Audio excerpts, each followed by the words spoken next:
අංක 4 පැපකෝලියා වෙරළ හවායි. ඔබ කදිම වෙරළක් ගැන සිතන විට ඔබට පරිපූර්ණ සුදු හෝ රන්වන් කහවැලි සිතින් මවාගත හැකිය. නමුත් කොළපාට ගැන කුමක් කිව හැකිද?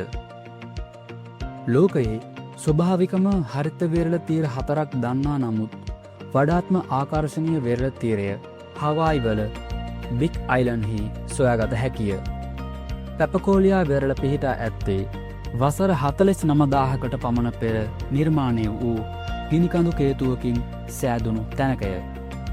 ඇල්ගී හෝ යම් කෘතිම වර්ණකයන් වල ප්‍රතිඵලයක් ලෙස නොව වැලිවල මෙම අසාමාන්‍ය වර්ණයට හේතුව ඒ ස්වභාවිකව හරිත පාෂාණ වලින් සෑදී ඇති නිසාය.